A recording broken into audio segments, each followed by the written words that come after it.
सभी दर्शकों को, श्रोतकों को नमस्कार। हम सभी से लोकतंत्र शाला स्कूल फॉर डेमोक्रेसी की ओर से as you know this is part of our running series. ऐसी जो श्रृंखला चल रही है वेबिनार की, उसमें एक कड़ी ये भी है। आज हमारा विषय है दमन को चुनौती, विशेषकर दलित और आदिवासी समुदाय के परिप्रेक्ष्य से, उनकी नजर से हम दमन की ओर जो रुझान है उसको चुनौती कैसे देख सकते हैं, या अंग्रेजी में चैलेंजिंग ऑपरेशन, ये आपने देखा ही होगा, from the perspective of Dalits and Adivasis. And we are very fortunate to have with us three very well known and long term workers in this field, in the broad field of Dalit and Adivasi rights.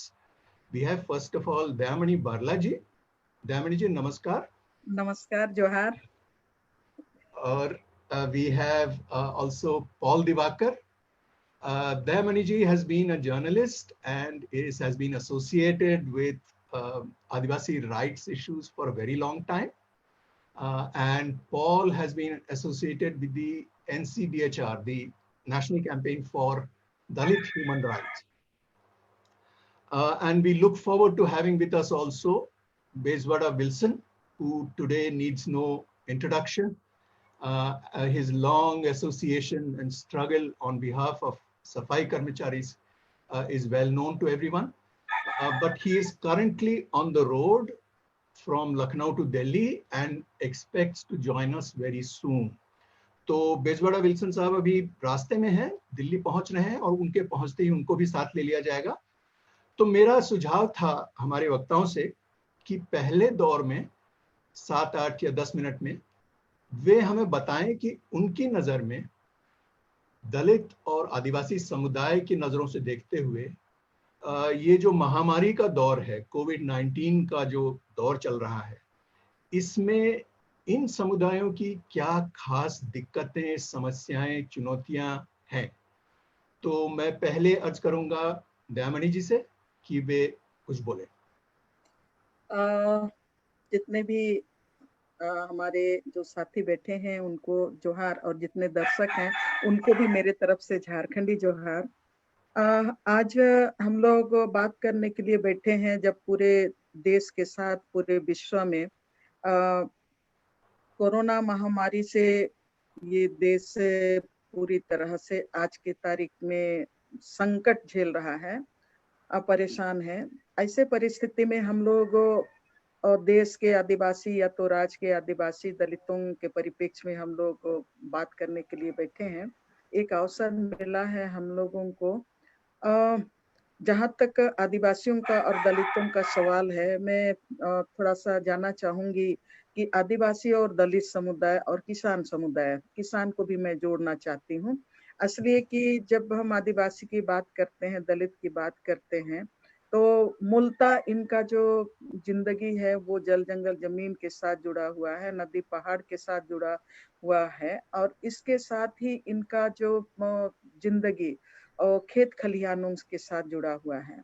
और ये अभी corona महामारी के इस संकट के दौर में वो उन पर जो असर पड़ रहा है, विशेष करके जो आपका आज वो जहाँ पर वो है वहाँ रोटी बंद हो गया, उनका नौकरियां बंद हो गए, पैसे खत्म हो गए, जहाँ पर वो रेंट में रह रहे हैं देने के लिए पैसे नहीं है, तब वो पहला लॉकडाउन, दूसरा लॉकडाउन तक मैं वही बोल रही थी कि एक तो डिस्प्लेसमेंट का जो दर्द झेल रहे हैं, और वही आज की तारीख में प्रवासी मजदूर के रूप में बाहर वो दिक्कतें झेल रहे हैं। आज जिस भी क्षेत्र में हम लोग लॉकडाउन के इस क्रम में हम लोग देख रहे हैं, पहला लॉकडाउन, दूसरा लॉकडाउन तक जैसे तैसे लोगों ने अपना जिंदगी काटा, लेकिन तीसरा लॉकडाउन के बाद अब उनके पास जीने के लिए, रहने के लिए कुछ भी ऐसा नहीं रह गया, जिसके चलते वो 2000 किलोमीटर, 1500 किलोमीटर पैदल वो चलने के लिए विवश हैं, और उनके पैरों में छले पड़ गए हैं, और वो जिस तरह से आ रहे हैं वो हम लोग उसको कोई शब्द में हम लोग बयां नहीं कर सकते हैं। आज ये कोरोना के इस दौर में वो जो चल रहे हैं वो हमारे ही लोग हैं। और सवाल सबसे बड़ी सवाल है आज कोरोना के बाद, और ये जो हमारे जो लोग जिस तरह से पैदल चल रहे हैं और जिस तरह से रेल पटरियों में मर जा रहे हैं, गर्भवती महिला पैदल चल रही है, वो आपका 1000 किलोमीटर पैदल चल रही है। आज इससे हम लोग जो, जैसे मैं बींगे झारखंडी और एक मैं बींगे आदिवासी, हम लोगों को ये समझने की जरूरत है, एक्टिविस्ट को, राज को समझने की जरूरत है, नेताओं को समझने की जरूरत है कि आखिर जहां प्रकृति से जो संपन्न राज है, खनिज संपदा से संपन्न राज है, वहां के लोग आज क्यों दूसरे राज्यों में प्रवास करने के लिए मजबूर हैं? Just a quick summary of what Dayamani ji was saying from the perspective of the Adivasi people, something that is to be remembered and that can never be emphasized enough is that what for the rest of India is called development is the source of destruction and displacement for Adivasi society. So wherever development has occurred, wherever there have been minerals, wherever there have been large steel plants set up, in short, development has been paid for with the blood, with the displacement of Adivasis. And Adivasi society has never been compensated anywhere near enough for what development has cost them. So we are normally used to thinking of this development as a very nice thing, as a good thing, but it has not been good for everybody. And we have to remember that a cost for every good thing, somebody somewhere is paying a price. And the Adivasi society has paid a disproportionate price for it. What we thought, Wilson, was first round, we speak about the difficulties of Dalits and Adivasis within the context of Corona and COVID-19 and all that. And in the second round, we talk about larger issues that have come up because politics as usual has become sort of stopped during this. And therefore, all the struggles are on the back foot. They have lost ground. And also, if there is time, the implications of the change in the balance of power between center and state governments, as this will have a particular impact on Dalits and Adivasis. So these were the three broad issues that we thought we would say in two installments. So first round, we will go around once, and as soon as the audio is back for Dayamani ji, she's almost finished, I think. And then we will go on to, you want to be next, Wilson, or would you like to be? I will say a few words now. Okay, fine. So why don't you welcome to Bezwada Wilson, who needs no introduction. So please tell us. Hindi or English? Either, whatever you're comfortable. एक बात है, एक अभी तीनों मुद्दा आपने बताया, तीनों बहुत इम्पोर्टेंट है. एक बात बहुत इम्पोर्टेंट है, अभी पॉलिटिक्स, हर व्यक्ति कहते हैं पॉलिटिक्स नहीं करना, राजनीतिक नहीं करना, ये. बट मैं कहना क्या है, everybody has their own politics and everybody is doing the politics. वो सत्ता का आने के उनका तो पॉलिटिक्स चाहिए. हमारा कोई अभी शिकायत है वो बताने के, हम बताए तो ये पॉलिटिक्स हो जाते हैं. हमारा कंप्लेंट्स, हमारा demands, everything is become a politics. And politics they want to say that apolitical होना, पॉलिटिक्स नहीं होना. ये बहुत इंपॉर्टेंट है, बहुत खतरनाक है. ये डेमोक्रेसी पे पॉलिटिक्स होना ही चाहिए. Everybody has their own politics. So Dalits also will have Dalit politics, Adivasis has the Adivasis politics, and marginalized as a marginal minorities. Everybody must have the politics. The problem here is there are somebody who are sitting on the power. They want to enjoy the power by saying very openly, others should not play the politics, which means what? You are away from the power forever. So this is an ideologically looks simple. हमें politics नहीं करना, हम बिना politics इधर क्या charity करना रहे हैं. Charity also has its own politics. तो बिना पॉलिटिक्स लोकतंत्र पे कुछ नहीं होते हैं. सो कोई भी पॉलिटिक्स नहीं चाहिए बता रहे, वो चुपचाप थोड़ा समझना सीखना. पॉलिटिक्स मतलब ये गंदा चीज नहीं है.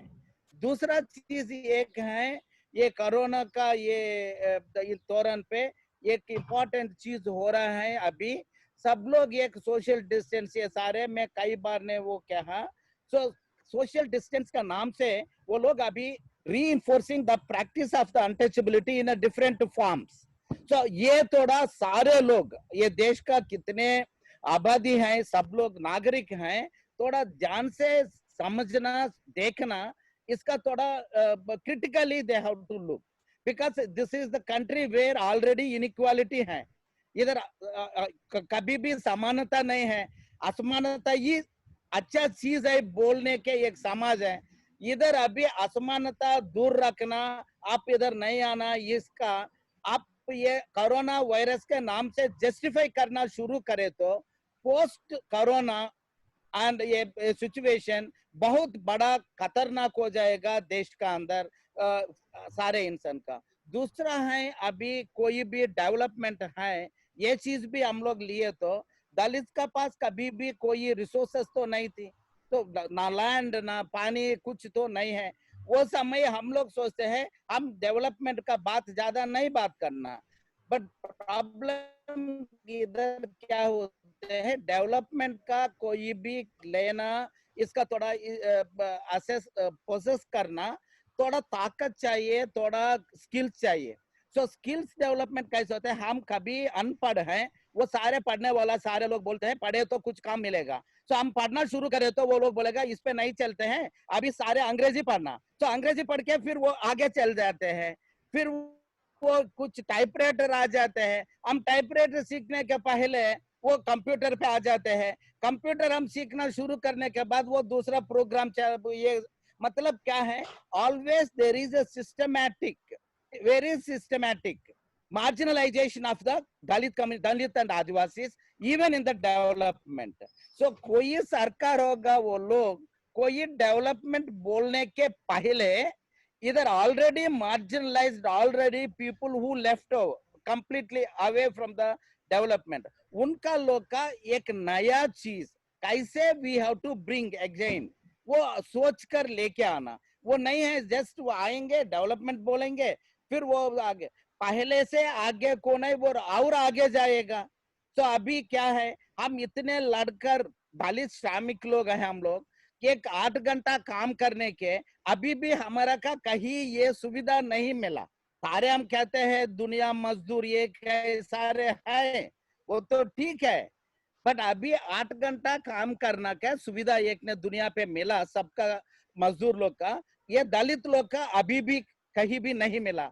इसी दौरान पे हम ये लेने के कोशिश कर रहा है। अभी सरकार एक डेमोक्रेटिक कंट्री पे 8 घंटे का 12 घंटा बढ़ाया और हम लोग कोई डिमांड नहीं करना, और सुविधा कोई मिलेगा, सुविधा कोई हमारा का नहीं मिलेगा, ना क्रेश ना कोई भी कोई कैंटीन और कोई। सो एक लेबर क्लास का एक चीज बहुत इंपॉर्टेंट है।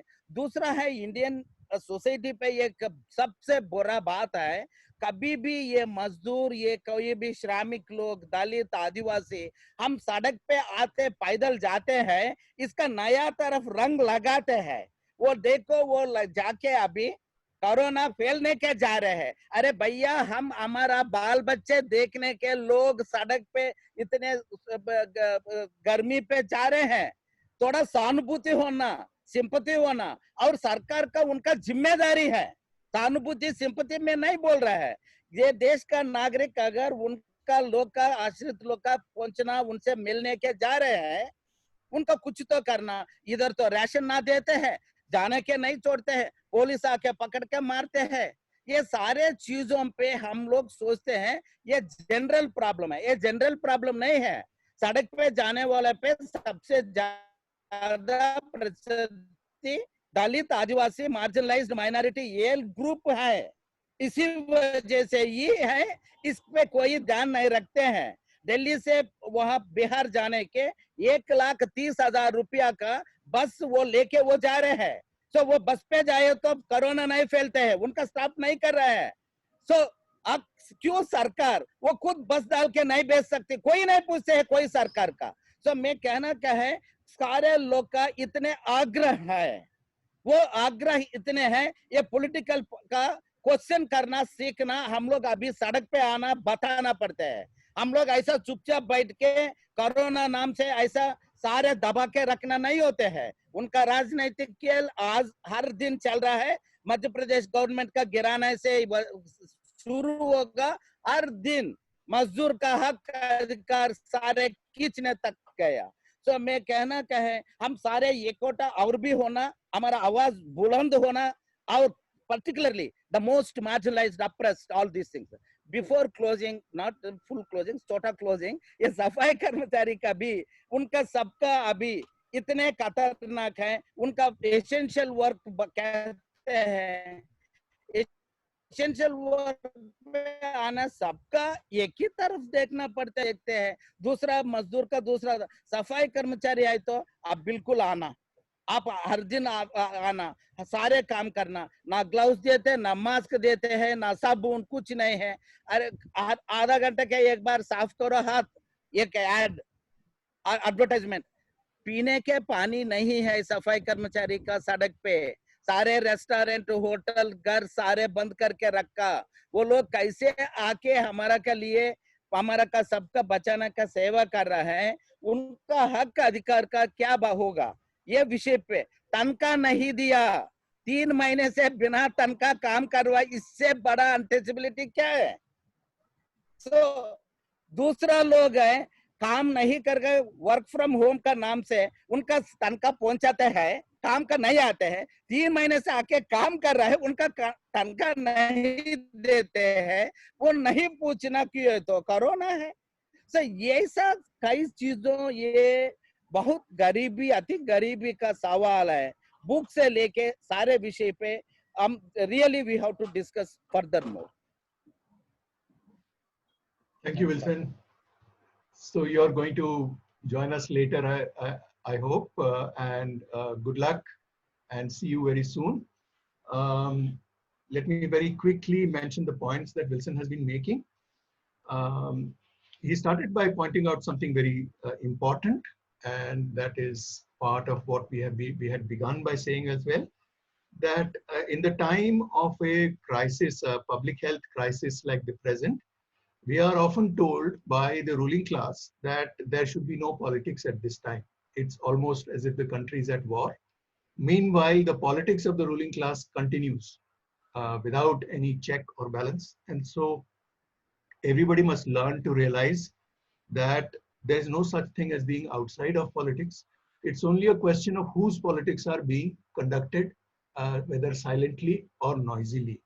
Some kinds of politics it is possible to conduct silently, the politics of the rich, the politics of the powerful, whereas some other kinds of politics require a lot of noise and for people to come out on the streets, and this distinction we must be aware of. He also said that in the name of this disease and terms like social distancing, we are being asked unconsciously, we are strengthening, reinforcing ideas such as untouchability and distancing between castes. We have to be aware of that.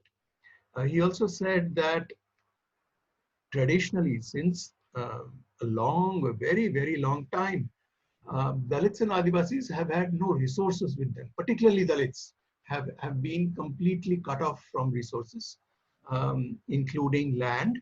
And therefore, their marginalization process is in any case built into society. So in a time of crisis like this, it is obvious that they suffer more than the average person.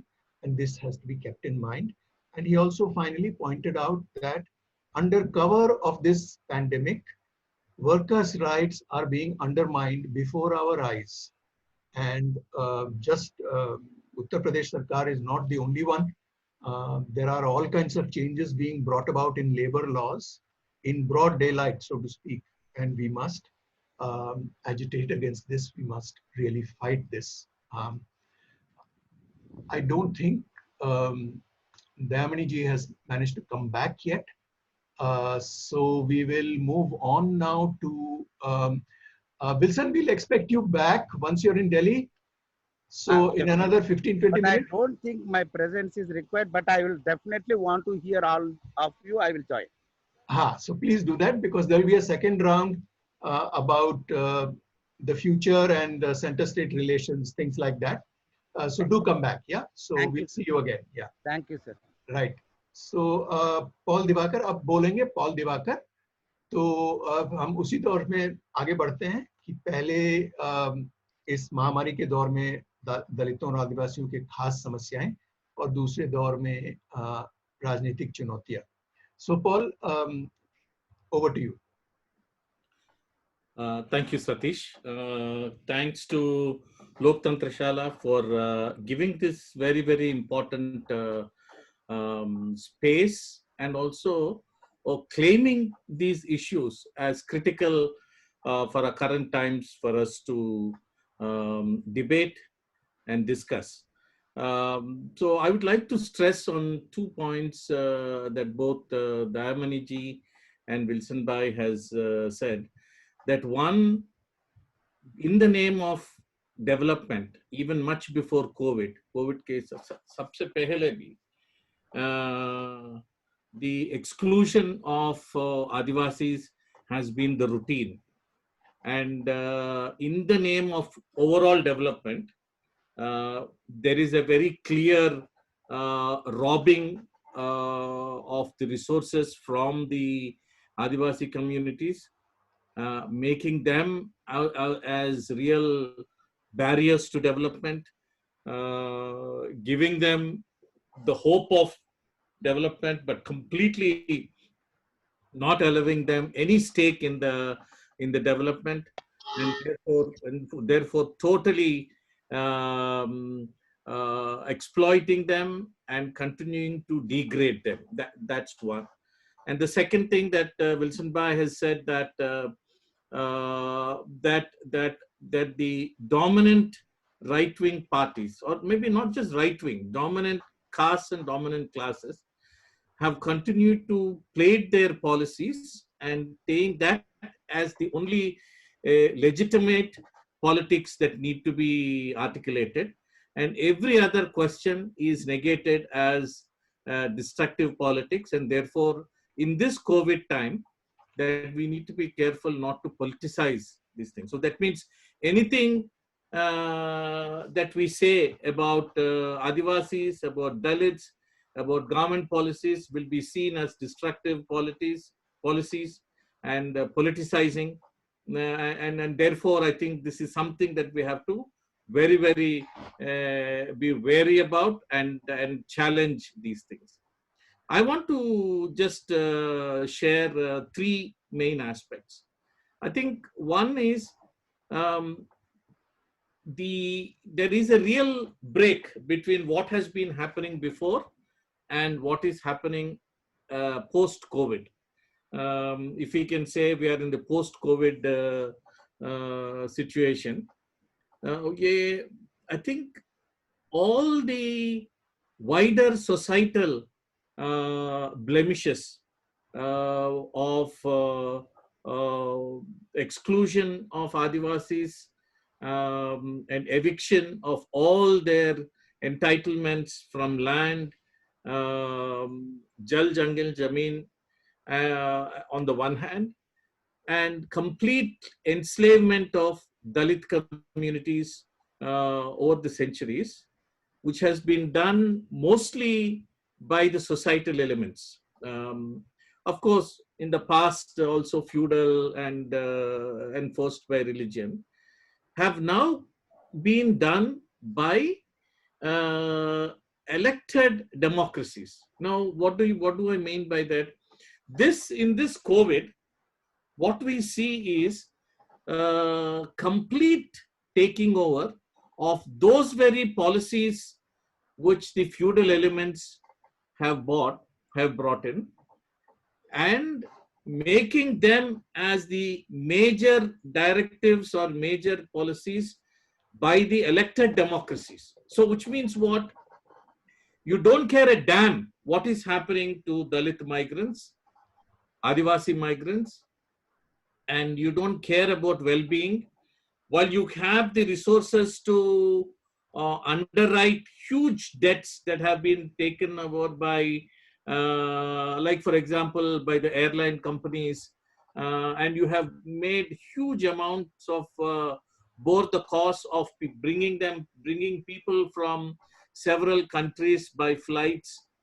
Even some states have engaged buses to bring back their students. You don't care a damn about the migrant communities. And who are these migrant communities? Who are these informal sectors? Who are these sanitation workers? Majority of them are Dalits and Adivasis.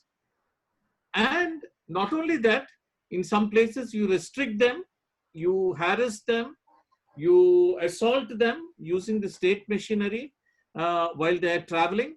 So you not only allow them their freedom to choose whether to stay or not, you restrict, you don't provide. I mean, imagine families with children walking along thousands of kilometers, or at least hundreds of kilometers, and having, I mean, I don't think any of these rulers, even their champions who have won gold medals, will be able to walk 30, 40, 50 kilometers. And all these communities, you've seen, I think whether Ravish has shown, or Barka has shown, or Srinivas Jain, and several of them, and we have seen many of our own colleagues in the social media posting this. They are the ones who are the real nation builders, and they are the ones who are completely neglected. And this is not being done by the dominant caste, by the societal forces. And this is the phase that I mean, we are seeing it in a different way, that till now, what subtly that has been played, a role played by supporting the dominant values by the elected democracies or the functionaries. Now the functionaries have taken over, and the casteist values of exclusion and complete negation of all minimal human rights is being enforced by the state itself. I think this ugly phase of governance we have never experienced before. Not only that, I mean, like for example, I remember, when we are fighting for the Employment Guarantee Act and all this Manrega and all that, whenever there is a work spot, you're supposed to give creche, you're supposed to have water facilities, you're supposed to have some, if there is a large construction, you're supposed to give them some decent housing. Now, not only all that has been violated. Now, what is the reason? I'm also a migrant. I'm from Andhra Pradesh, now living in Delhi. But my concerns are being taken very well. My housing, other needs are being taken. But then many of these people who have been brought to build, I think in the last 20 years, most of the major infrastructure, major projects have been built by our communities. They are the backbone for development. Having pittance, I mean, the amount of wages that the workers get in our country is probably the least in the world. I don't think even Sri Lanka and Bangladesh and Pakistan have that kind of low wages. We are the least, and they are the ones who have given all the 6-lane roads, the huge terminal projects, all the mega projects, mega building houses, and all this have been done.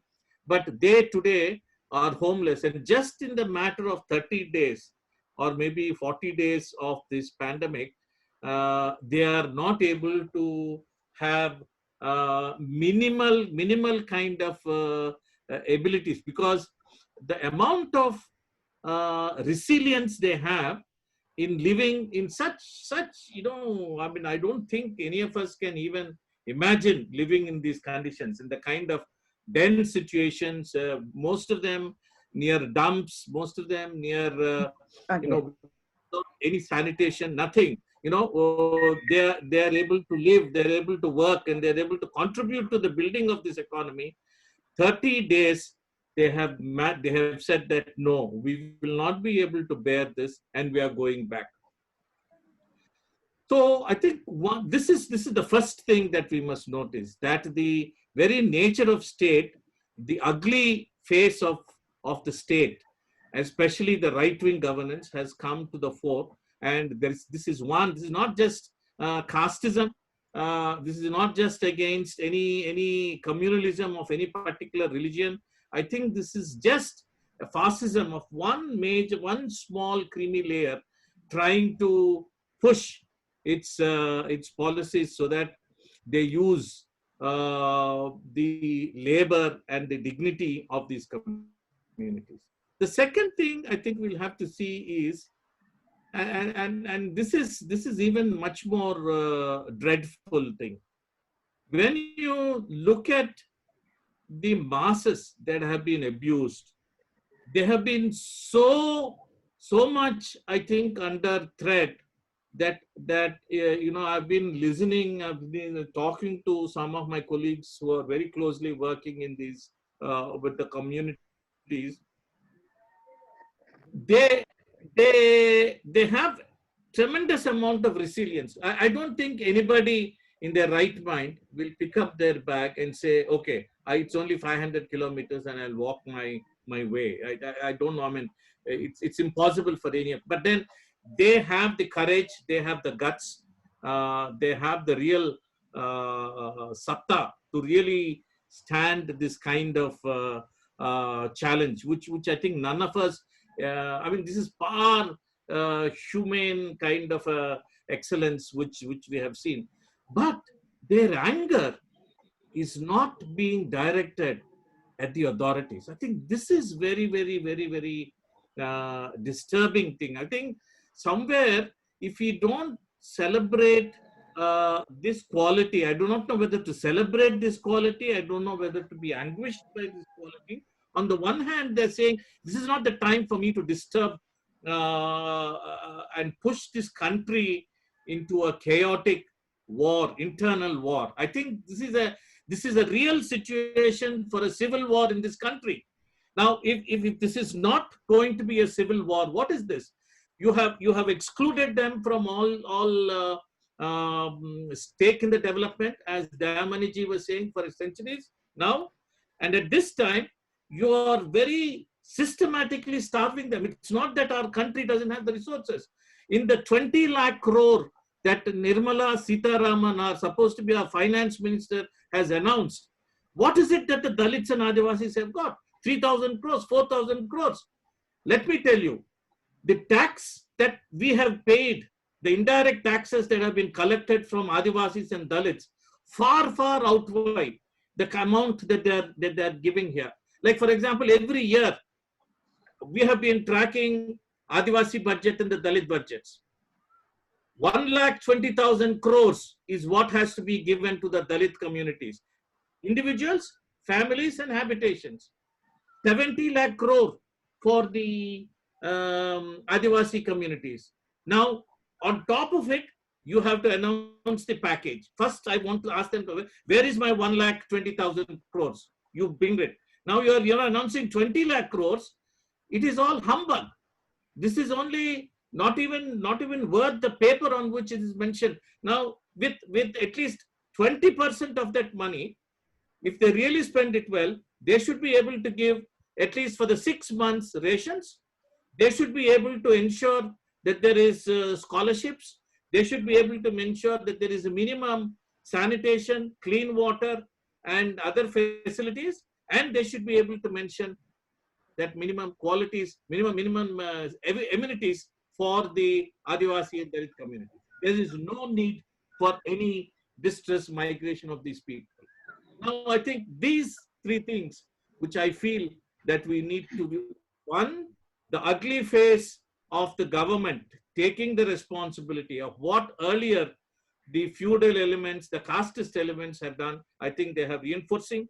Two, the due resources have been again diverted, and then the kind of things they're announcing the package is extreme diversion, like what they have done with Dalit budgets and Adivasi budgets for decades. They're doing the same thing again. And then from the viewpoint of the Adivasis and Dalits, we really have to hats off to them, because as of now, they have not yet decided to go into a civil war. Actually, if this happens in any other country, today the country will be burning. I have seen some WhatsApp pictures where some of the migrant workers that have been going have started smashing the vehicles, have started setting fire. I do not know whether there is a police firing or happened after that or what. But if that thing sparks, I think we are going to have something much more very difficult to overcome, which is very different from this pandemic.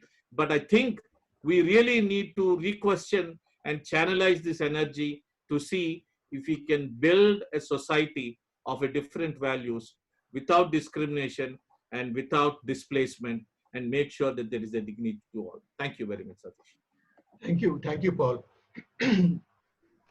तो हमें खुशी है कि दयामणि जी अब हमारे साथ वापस आप पहुंची हैं। तो इससे पहले कि हम आगे बढ़ें, मैं संक्षेप में बता दूं कि पॉल दिवाकर क्या कह रहे थे। उन्होंने 3 मुख्य बातों पे जोर दिया। पहली बात तो वे कह रहे थे कि इस महामारी की आड़ में सामंती नीतियां दोबारा लाई जा रही हैं, यानी कि जो समाज पे का शोषण करने के लिए, गरीबों का, दलितों, आदिवासियों का शोषण करने के लिए और मजदूर वर्ग को दबा के रखने के लिए जो सामंती नीतियां हुआ करती थी पहले, उन सामंती नीतियों को दोबारा लाया जा रहा है इस महामारी की आड़ में। जो दूसरी बात उन्होंने बताई कि हम सबको इस बात के प्रति जागरूक रहना है कि जो हम ये जो चित्र देख रहे हैं, जो छवियां देख रहे हैं कि मजबूर लोग, लाचार लोग सड़कों पे चले जा रहे हैं, 100,000 किलोमीटर का सफर एक पूरा परिवार पैदल तय करने के लिए अपने आप को मजबूर पाता है।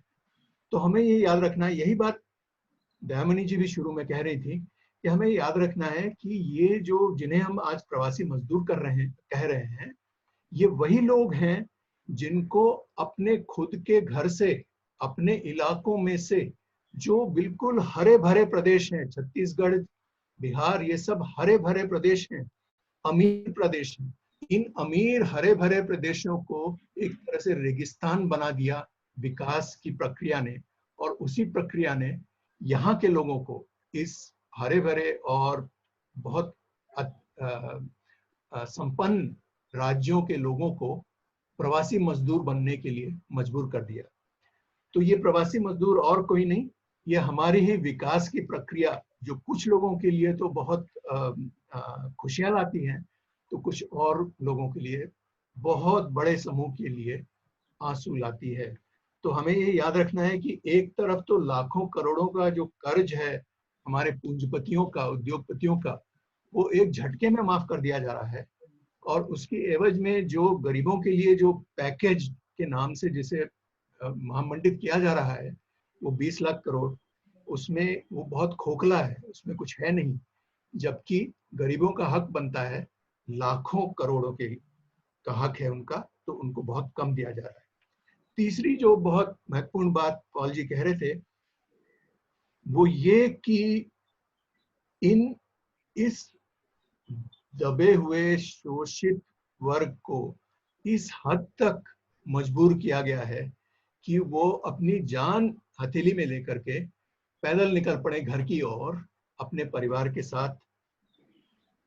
फिर भी उनमें जो आक्रोश है, जो गुस्सा है, वो सरकार से जवाबदेही नहीं मांग रहा है। और पॉल जी कह रहे थे कि कोई और देश होता तो अब तक देश में आग लग गई होती, कि इतने बड़े समूह को आप इस तरह का तिरस्कार, इतना ज्यादा उस पे आप दर्द का जो बोझ है वो आप लाद रहे हैं, और वो चुपचाप चले जा रहे हैं। उनसे गुस्से में 2 शब्द भी नहीं कहे जाते। तो हमें ये देखना है कि जो गुस्सा और आक्रोश लोगों में है, वो चाहे वो राज्य सरकार हो, चाहे वो केंद्र सरकार हो, इन चुनी हुई सरकारों से हम जवाबदेही मांगे, लोग जवाबदेही मांगे। इसके लिए भी हमें तैयारी करनी होगी। पॉल यही कह रहे थे। तो इसके साथ ही मैं वापस आना चाहूंगा अब दयामणि जी के साथ के पास, हम माफी चाहेंगे कि आपको बीच में कट गया था आपसे संपर्क, तो बहुत अच्छा हुआ कि आप वापस आ गई।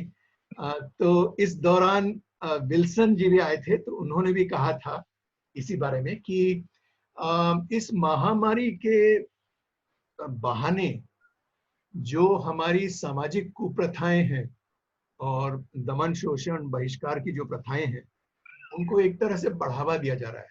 और जो सामाजिक दूरी नामक जो शब्द जिसका प्रयोग किया जाता है महामारी से बचने के लिए, वो हमारे समाज में इसके इसका बहुत ही कड़वा, इसके साथ एक कड़वी विडंबना जुड़ी हुई है कि सामाजिक दूरी बनाए रखना तो हमारे लिए सामान्य बात है।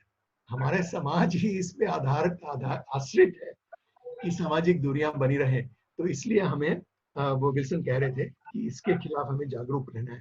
तो इसके बारे में दयामणि जी आपको कुछ कहना है? आप पहले तो अपनी जो पुरानी बात थी उससे भी आगे बढ़ाएं, और साथ साथ ये पॉल और विल्सन साहब ने जो कहा है इन पे भी कुछ आपकी टिप्पणी हो तो करिए। ठीक है। एक तो पहले की बात जो मैं पूरा करना चाहती हूँ, आज समय आ गया है।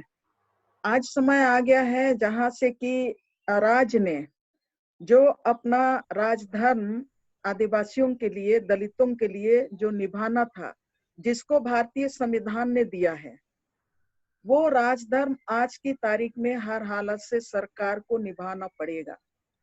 कि हमको जो भारतीय संविधान में आदिवासियों को जो अधिकार दिया गया है, 5वीं अनुसूची में जो अधिकार दिया गया है, जंगल है हमारा है, जमीन हमारा है, नदी हमारा है, पहाड़ हमारा है, खनिज संपदा हमारा है, और उसके मालिक यहाँ गांव के लोग हैं, तो गांव सभा को अधिकार देना पड़ेगा। और उसके साथ ही जो प्राकृतिक संसाधन है, आज झारखंड का कोयला से पूरा देश चलता है, पूरा विश्व में भेजा जाता है, लेकिन यहाँ के जो विस्थापित हैं, यहाँ के हजारीबाग, रामगढ़, लतेहार, कोडरमा, आज की तारीख में सबसे ज्यादा प्रवासी मजदूर इन्हीं कोलियारी इलाका से राज्य के दूसरे हिस्सों में गए हैं, लौट भी रहे हैं। सरकारी आंकड़ा कहता है कि जो प्रवासी मजदूर हैं वो इन्हीं जिलों में सबसे ज्यादा हैं। तो आज सरकार को का आंख खुलवाना हम सबों का काम है। सरकार को अपना आंख खोलना भी जरूरी है कि आज नीतिगत निर्णय इनको लेना पड़ेगा। जो रॉयल्टी हमारी धरती से हमें मिलती है, पानी का रॉयल्टी मिलता है, खनिज का रॉयल्टी मिलता है, मिट्टी का रॉयल्टी मिलता है, वो रॉयल्टी का हकदार यहाँ की जनता है। यहाँ के हमारे जो मेहनत कश तबके हैं, आदिवासी हैं, दलित हैं, किसान हैं, वो रॉयल्टी हर हालत में मिलना चाहिए। और उसके साथ ही सरकार, आज हम लोग देखते हैं कि विकास के नाम पर हमारे अपने लोगों को, राजनीति के जो क्षेत्र में जुड़े हुए लोग हैं, आज तमाम व्यवसायिक संस्थान या तो तमाम जो खान खनिज की जो संस्थान जो चल रहा है, वो अपने नाते रिश्तेदारों के नाम पे वो सोसाइटी चलाते हैं और वो अपना लाइसेंस इशू करते हैं। आज किसानों को, आदिवासियों को, दलितों को हम जंगल जमीन में केवल छोड़ दिए हैं, और तमाम खनिज का माल मटेरियल आप सरकार लेते हैं। आज जरूरत है कि खनिज संपदा का में मालिकाना अधिकार देने के लिए गांव को का ग्राम सभा को रजिस्टर्ड करना होगा, और तमाम जो ग्राम सभा जो सक्षम है जहां पर भी है, उनको रजिस्टर्ड करके जो मिनरल्स, छोटे जो उद्योग हैं, मझोले उद्योग हैं, उनका स्वामित्व उनके हाथ में देना होगा। या अभी भाषणबाजी का समय नहीं है, नीतिगत बदलाव लाने की जरूरत है। और झारखंड में प्राकृतिक संसाधनों से भरा पूरा राज्य है, लेकिन आज बड़ा दुर्भाग्य की बात है कि झारखंड बने 18 साल हो गए, 19 साल हो गए, लेकिन आज तक यहाँ झारखंडियों के नाम से कोई भी ऐसा संस्थान नहीं बना है जो यहाँ के जो प्राकृतिक वनोपज के को मतलब वो उद्योग से जुड़े। यहाँ पर आज की तारीख में बांस है, लाह है, महुआ है, डोरी है, उसका व्यापार करने के लिए माने व्यापार से यहाँ के आदिवासियों को दलित संगठन को लिंक करे और हर हालत में उनको ये जिम्मेवारी देना चाहिए। और दूसरा, यहाँ पर लॉकडाउन के बीच में एक चीज समझ में आया कि यहाँ दूध उत्पादक बहुत हैं, लेकिन दूध उत्पादकों ने अपना जो पीड़ा जाहिर कर रहा था, उसमें राज्य में बहुत सारे दूध उत्पादक हैं, लेकिन उनके लिए जब लॉकडाउन आया तो दूध का खरीदार नहीं मिल रहे थे। तब दूध को किस तरह से उनको पाउडर दूध में परिवर्तन किया जाए, उसके लिए लोग बोल रहे थे। यहाँ पर एक भी मतलब यूनिट तक नहीं खुला है, और झारखंड में इतना बनोपज से भरा पूरा है, लेकिन आज फूड प्रोसेसिंग यूनिट किसी भी इलाके में नहीं है। नंबर 3, किसानों को सरकार कहती है, पिछली केंद्र सरकार बार बार बोल रही थी, यहाँ पर जो सरकार थी बीजेपी की सरकार, वो बोल रही थी कि किसानों का आय हम 2 गुना करेंगे, 3 गुना करेंगे, और उसके लिए कई मतलब नाना प्रकार के वो योजना गिनाया। लेकिन जो जरूरी चीज था किसानों को, आदिवासियों को जो देना था, वो उस पर कब उन्होंने नीतिगत निर्णय नहीं लिया। आपने किसी भी जिला में कोल्ड स्टोरेज तक नहीं बनाए। किसानों का अभी लॉकडाउन में किसानों का जितना भी फसल था वो करोड़ों करोड़ों, हजारों हजारों, लाखों रुपया का फसल बर्बाद हो गया। उसके लिए कोई उस तरह का व्यवस्था नहीं हो पाया तत्काल में। लेकिन अब ये हर हालत में नीतिगत निर्णय की बात करते हैं, स्ट्रक्चर परिवर्तन की बात करते हैं। एक तरफ हम उस जो मतलब राज्य को उजाड़ने वाले, दलितों को उजाड़ने वाले, आदिवासियों को, किसानों को उजाड़ने वाली जो सिस्टम है, उसको जब तक हम बदलेंगे नहीं, तब तक इस राज्य से लोगों का पलायन नहीं रुकेगा, दलित और आदिवासियों का शोषण नहीं रुकेगा। तो यहाँ फूड प्रोसेसिंग यूनिट और क्षेत्र में जो लौह उद्योग है वो यहाँ के आदिवासियों के नाम से होना चाहिए, दलितों के नाम से होना चाहिए। और जितने भी नदी और नाले हैं और जितने भी बड़े बांध यहाँ पर हैं, झारखंड में दर्जनों बड़े बड़े बांध हैं, लेकिन वहां का पानी सिर्फ इंडस्ट्री को क्यों? हम डैम में हमारा जमीन चला गया, हमारा कृषि की जमीन चली गई, लेकिन आज तिलैया डैम बना है, आज आपका तेनूघाट डैम बना है, आज आपका दर्जनों डैम बने हुए हैं, लेकिन उसका पानी इंडस्ट्री को केवल क्यों जाएगा? वो पानी अगर इंडस्ट्रियल कंपनी को 150 किलोमीटर दूर से पाइप के सहारे उनकी इंडस्ट्री तक पानी आता है, तो आज हमारे राज्य में इतना इतना इतना बड़ा बड़ा डैम है कि अगर झारखंड से बाहर किसानों के खेत में पानी भेजने के का अगर हम प्लानिंग करते हैं, उस तरह का स्ट्रक्चर बनाते हैं, तो झारखंड से बाहर भी हम भेज सकते हैं। और झारखंड के किसानों के एक एक खेत में टाण में पानी पाइप से लाने का व्यवस्था सरकार को हर हालत में करना होगा। भाषणबाजी नहीं, बुनियादी बदलाव आनी चाहिए।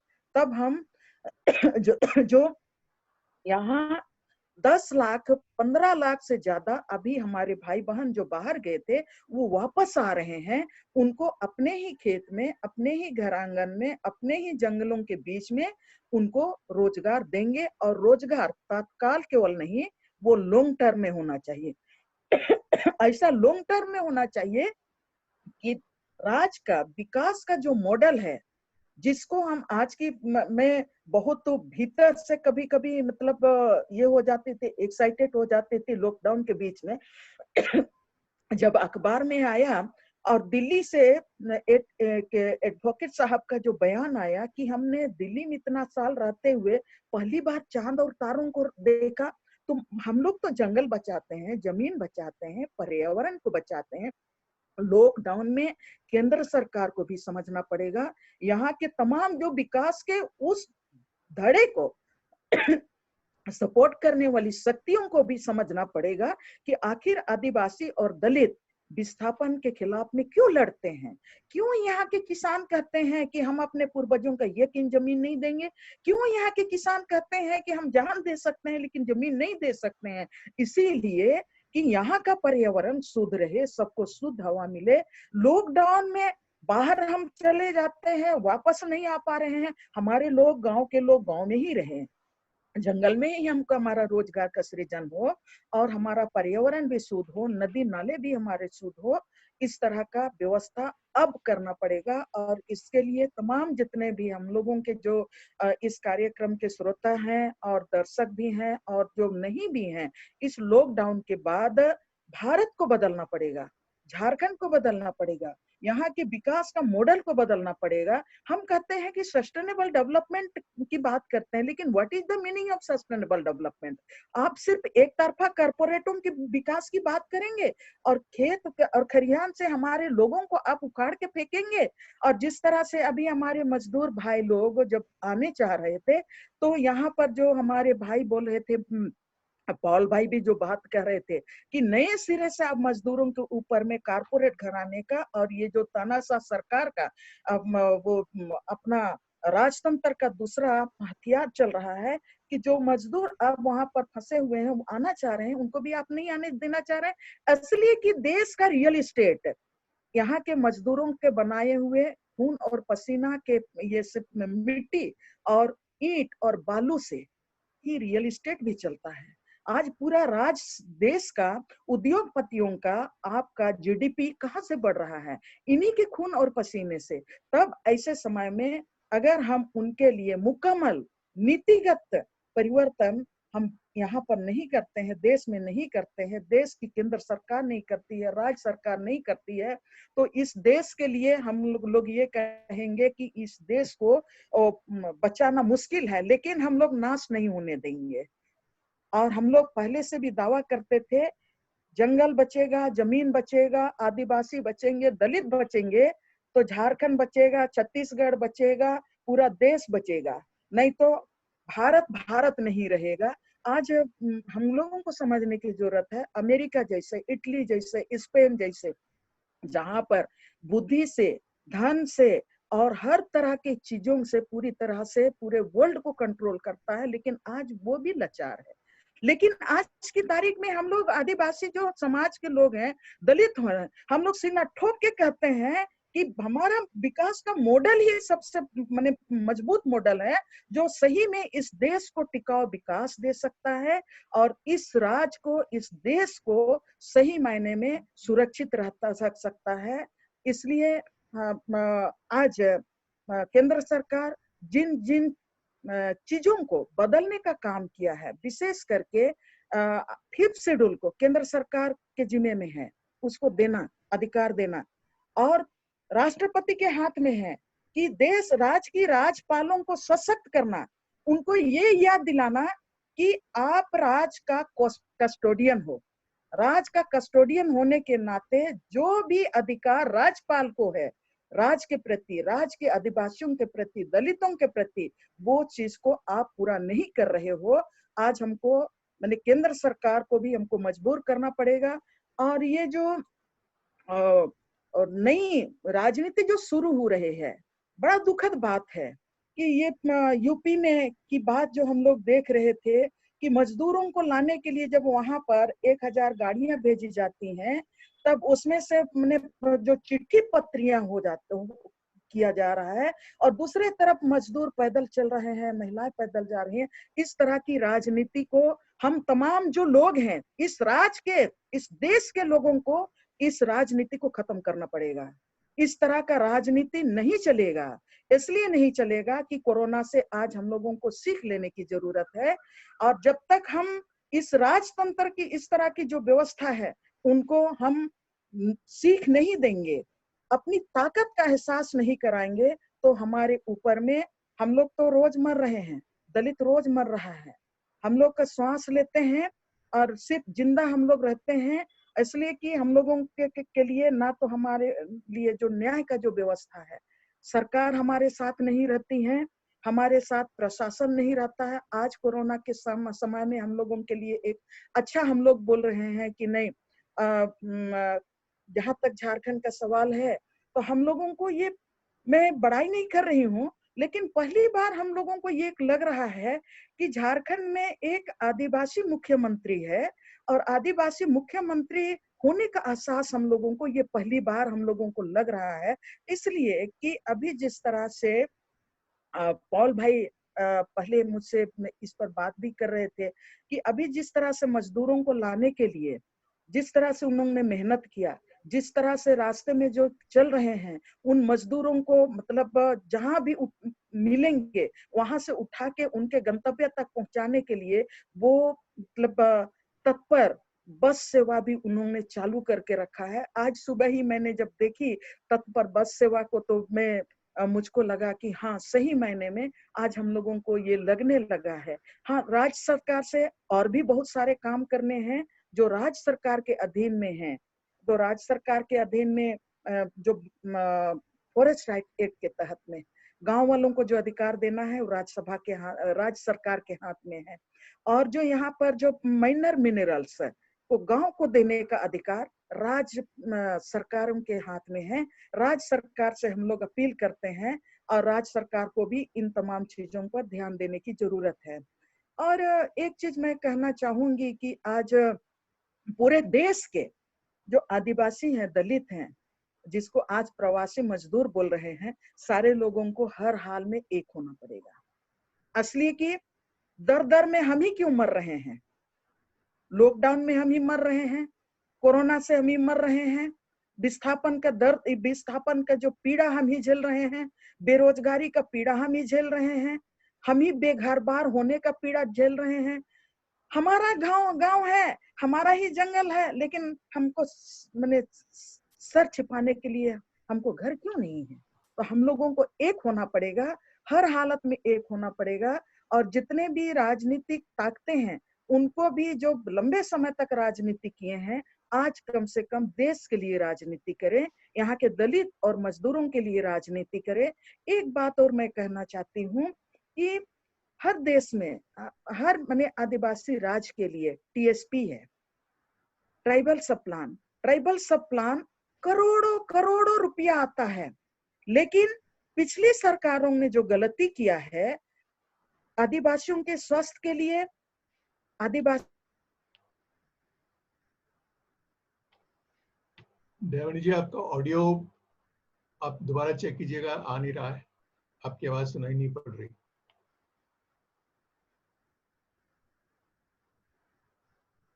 शायद वो डिस्कनेक्ट हो गई हैं सतीश जी, हम लोग चेक करते हैं जी। ठीक है, तो आप उनसे फोन पे बता दीजिएगा। तो जब तक हमारा संपर्क वापस जुड़ता है दयामणि जी से, तो उनकी कही हुई बातों को मैं जरा संक्षेप में अंग्रेजी में बता दूं।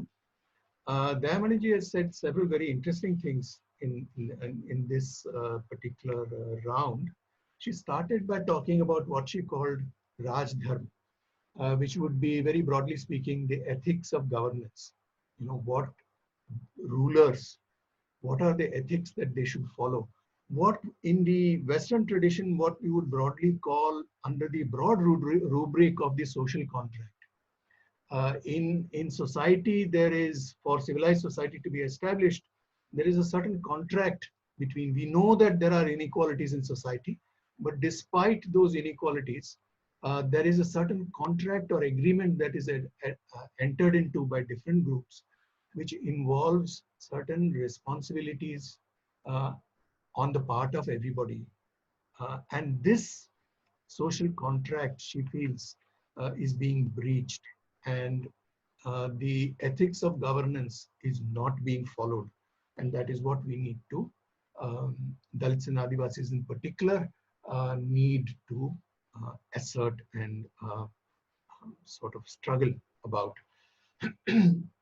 She also talked about the need to look into the detailed issues regarding the rights of Adivasis in particular. She started by talking about the royalties that are due to them because of the mineral rights that they own, something that we know has been a source of massive exploitation for many, many decades.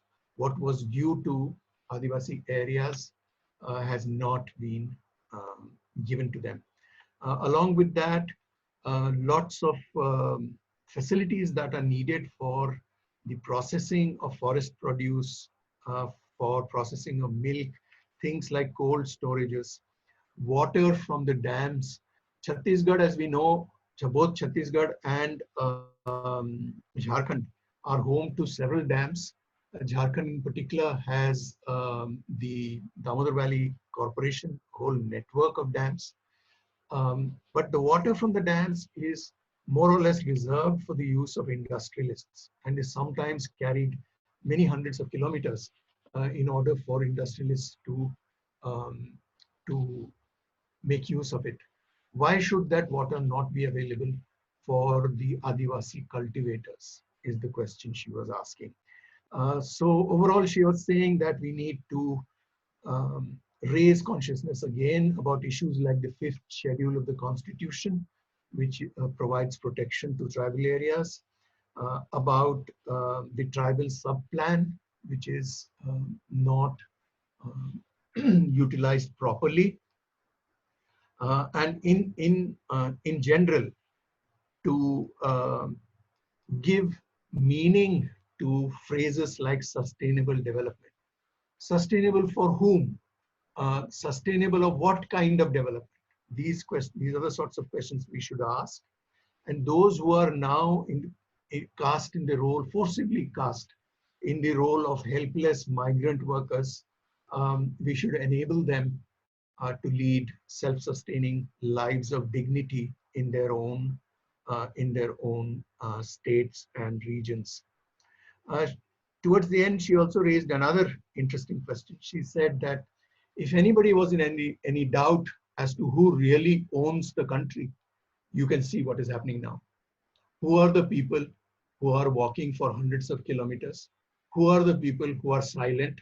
And on the other hand, who are the people whose every possible violation of law is being excused, whose thousands of lakhs of crores of their debts in visible ways and invisible ways is being written off.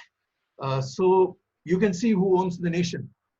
In political rhetoric, it is said that the people own the nation, but we know what is the value that the rulers attach to people now. That is what, in part, what she was saying.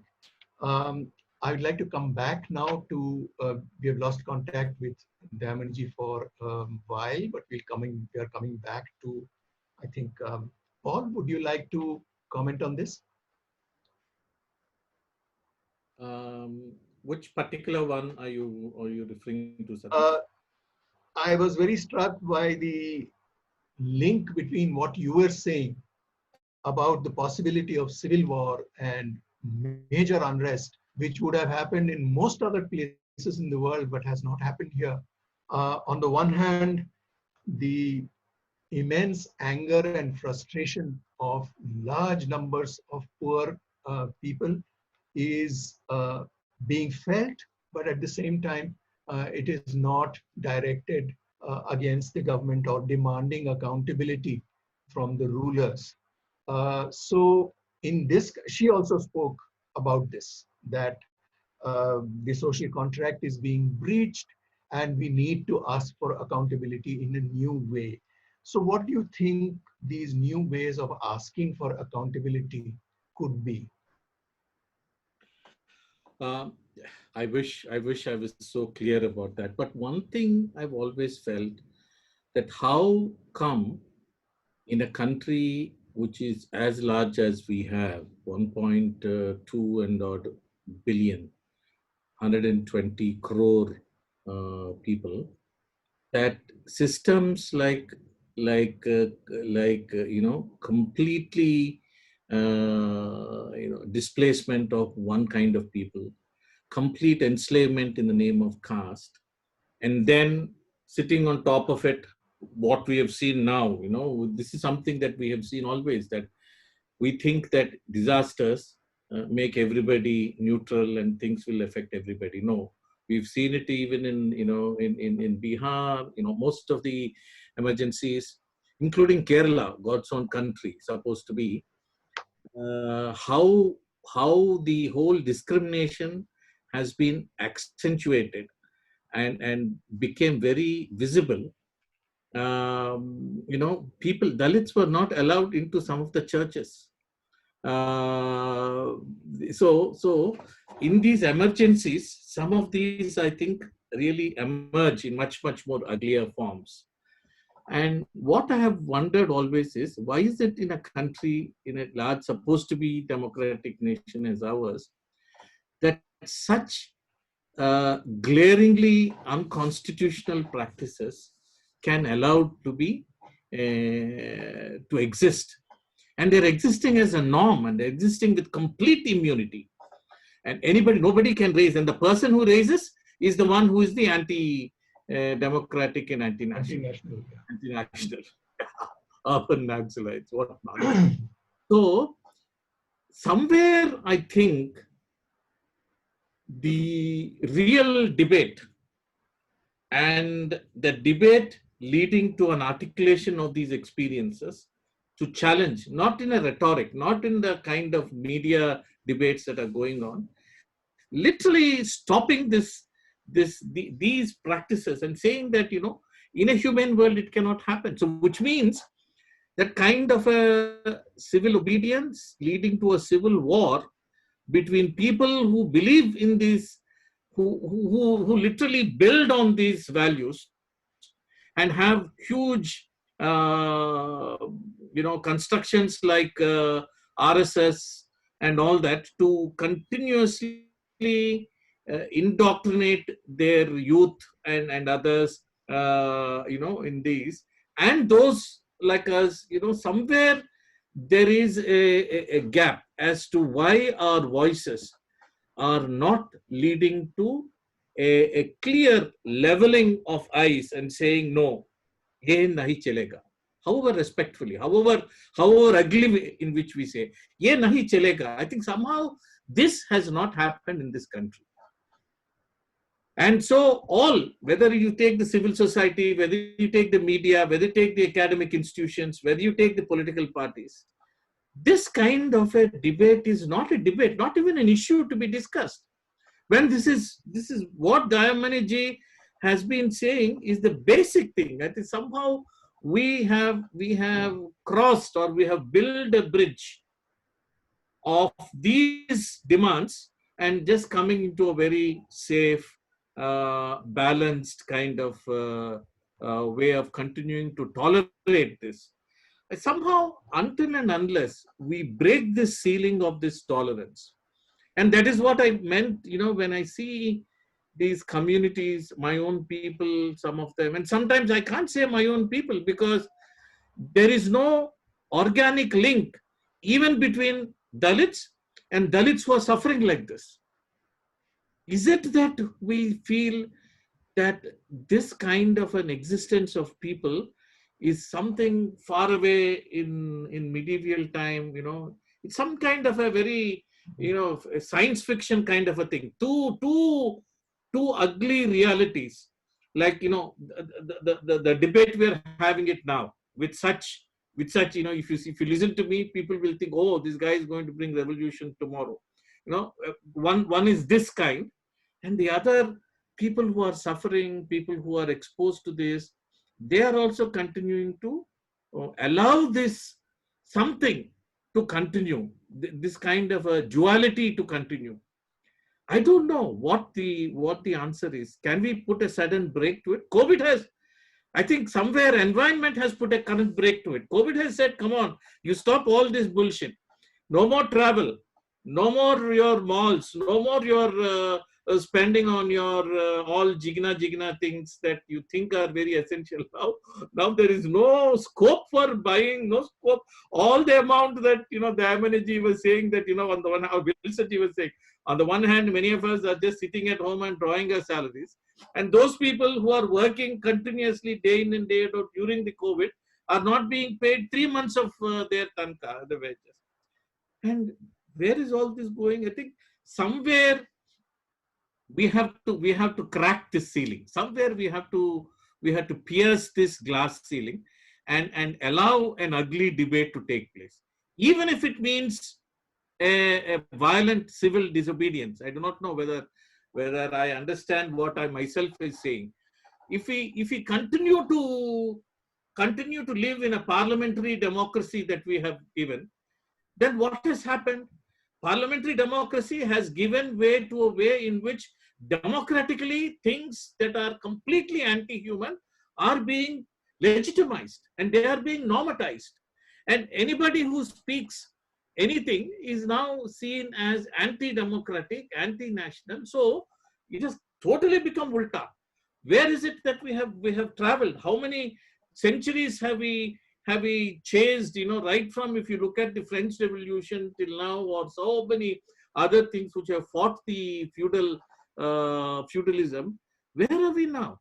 Where are we now? I think on the one hand, globally, you have a right-wing forces which are, completely taking over, whether from Brazil to Philippines. You look at shades between Trump and Modi all going around on the one hand. And one hand, our voices. I think somewhere there has to be a global civil war between the so-called these sections, those who have been excluded, those who have been enslaved, those who have completely reformatted this, whatever the software that is going on to allow this kind of a thing to function, and some of us who somehow short-circuited this and said that, now the question is, do we have the courage? Can we really? I think that is what sometimes I see. Do I have the courage to pick up my bags and just keep walking? I don't care whether it is 10 kilometers, whether it is 800 kilometers. I will just keep walking. I'll keep my children and keep walking till I reach my destination. Do you, me?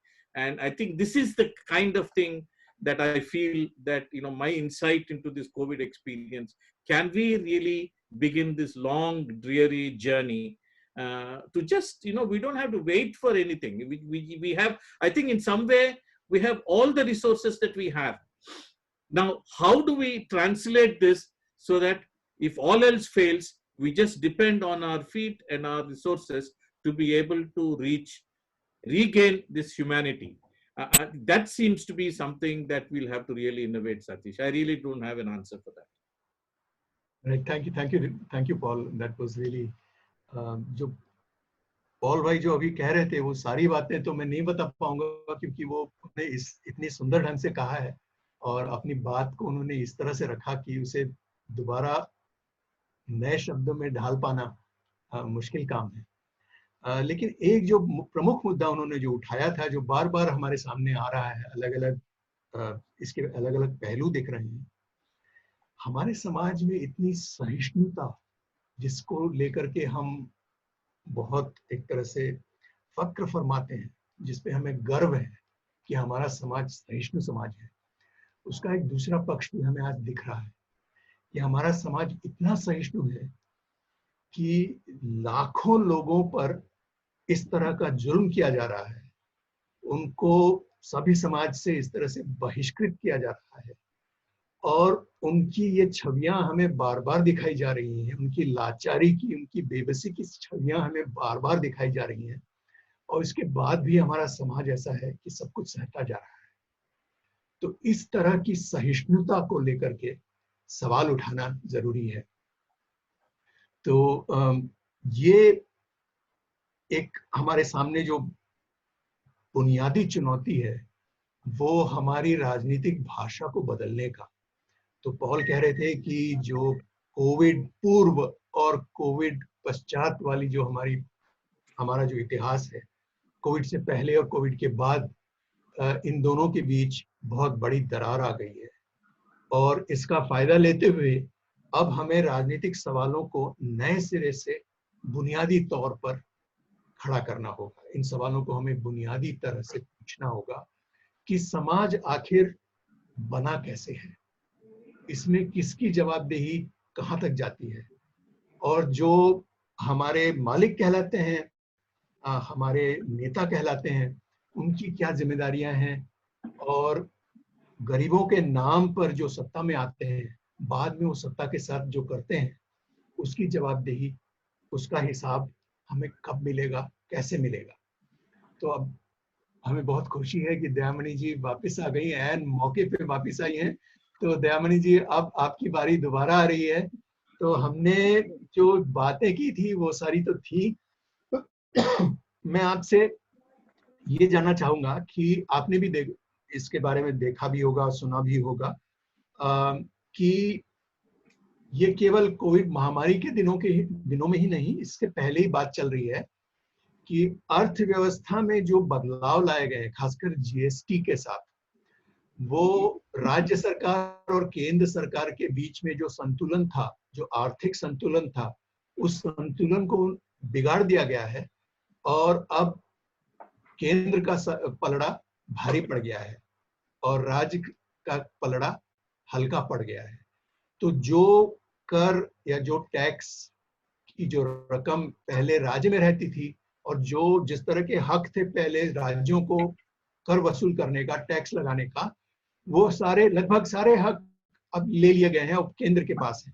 और केंद्र ने जो वादा किया था कि GST से जो राशि जमा होगी उसका बंटवारा किया जाएगा और समय समय पर राज्य सरकारों को ये रकम मुहैया कराई जाएगी। इस वायदे से केंद्र सरकार मुकर चुकी है और बहुत सारे राज्य सरकारों को अपना बकाया तक नहीं मिला है। नई मदद, आर्थिक मदद मिलने की बात दूर रही, जो उनका ही बकाया है वो भी उनको नहीं मिला है। तो इस विषय पर खासकर झारखंड और आदिवासी समाज के परिप्रेक्ष्य से आपको कुछ कहना है? जहाँ तक ये जो सवाल है वो बहुत बुनियादी सवाल और बहुत बड़ा सवाल है। असली की तभी भी मैं बोल रही थी कि जंगल हमारा और हमारे जमीन के नीचे का खनिज भी हमारा, और नदी भी हमारा, पानी भी हमारा, सारा चीज हमारा। और आप उसका जो रॉयल्टी है आपके पास जाता है, जीएसटी का जो पैसा है आपके पास जाता है। झारखंड की बात करेंगे तो झारखंड में यहाँ पर करोड़ों रुपया सरकार का जो हिस्सा है, राज्य सरकार का हिस्सा, वो राज्य सरकार का हिस्सा केंद्र सरकार दे नहीं रही है। यहाँ हमारी सरकार, हेमंत सरकार बार बार बोल रहा है कि कम से कम वो हमारा जो हिस्सा बनता है वो पैसा हमको दे दो, हम राज संभाल लेंगे। इस कोरोना महामारी के समय में जब पूरी तरह से अर्थव्यवस्था चौपट हो गया है, गांव से लेके बड़ा व्यवसाय तक पूरी तरह से खत्म होने के कगार पे है, अच्छे अच्छे लोगों का सारा चीज बंद होने पर है, तब ऐसे परिस्थिति में राज्य के लोगों का, जितने भी लोग अभी माने आदिवासी कहेंगे, दलित कहेंगे, या तो और भी मेहनत का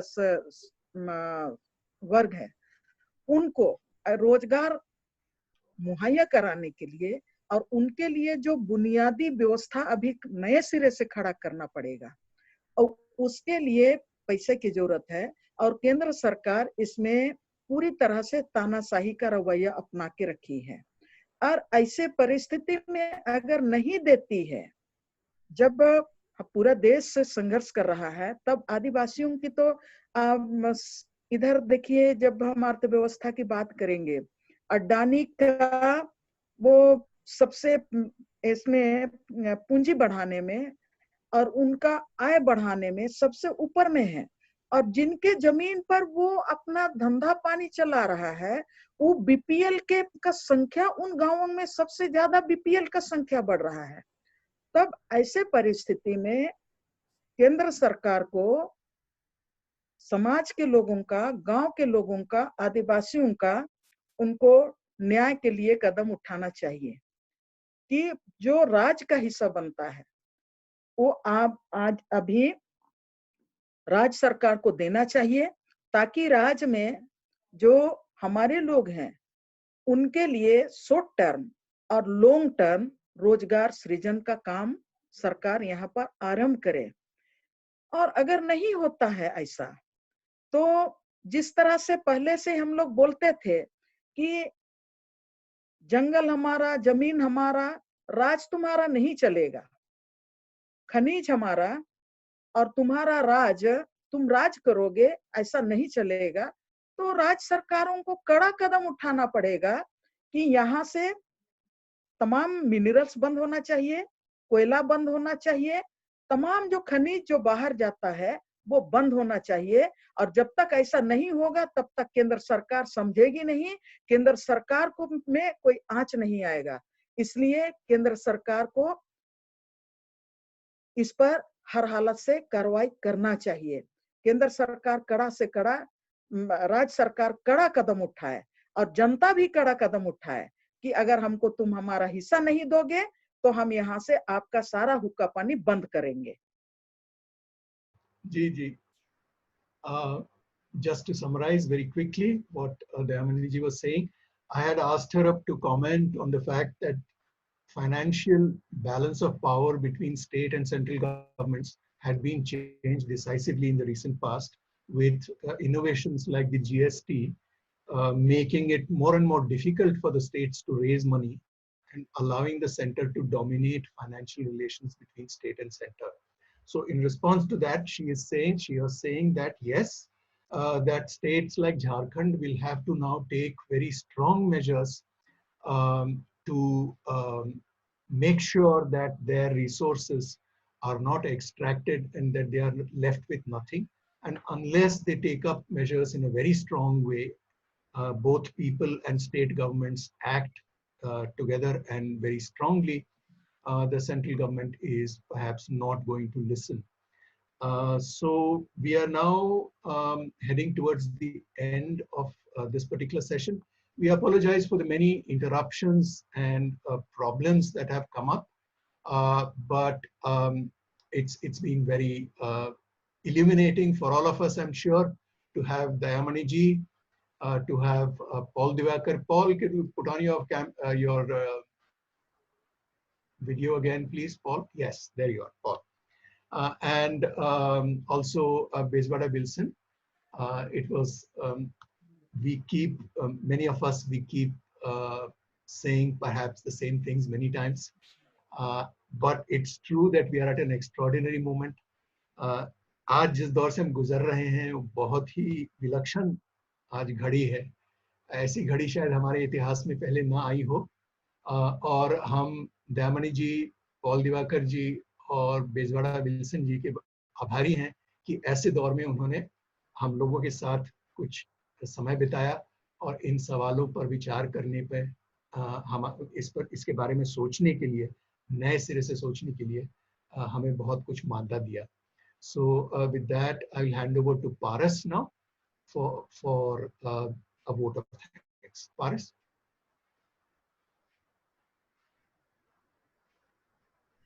Paras, are you there? Okay, there seems to be a technical problem.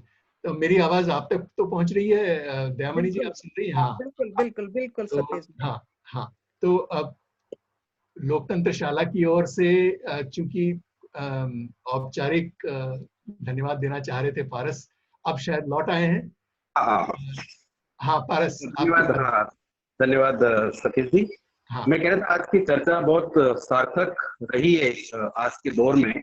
दलित, आदिवासी और मैं एक और समुदाय को जोड़ना चाहता हूँ जो बहुत मार्जित है, घुमंतु समुदाय जो नोमैडिक ट्राइब्स है, उसकी भी बहुत उपस्थिति है। तो आज की चर्चा में वो सारे तत्व निकल के आए कि आज सारे प्रवासी के तौर पे जितने भी लोग जा रहे हैं और वो सारे दलित, आदिवासी, घुमंतु समुदाय से आते हैं, उनके राजनीतिक परिप्रेक्ष्य पे, आर्थिक परिप्रेक्ष्य पे, उनके सामाजिक परिदृश्य पे बहुत ही सार्थक चर्चा में जुड़ने के लिए हम स्कूल फॉर डेमोक्रेसी की तरफ से दयामणि जी, पॉल दिवाकर साहब, बिल्सन साहब को बहुत बहुत धन्यवाद देते हैं और सतीश जी को बहुत ही अच्छा संयोजन के लिए हम धन्यवाद देते हैं। साथ ही इस चर्चा को जिन लोगों ने सुना है और जिनके कमेंट्स इस पे आए, हम उनको भी धन्यवाद देते हैं। बहुत बहुत शुक्रिया। तो शुक्रिया सबको, नमस्कार। नमस्कार, जिंदाबाद जिंदाबाद। Thank you, Satish, for very well moderating and for articulating and then stitching. No, but you are the speakers. I'm only repeating what you say. Satish भाई, इस आंदोलन को हम लोगों को आगे बढ़ाना है लॉकडाउन के बाद जमीन में और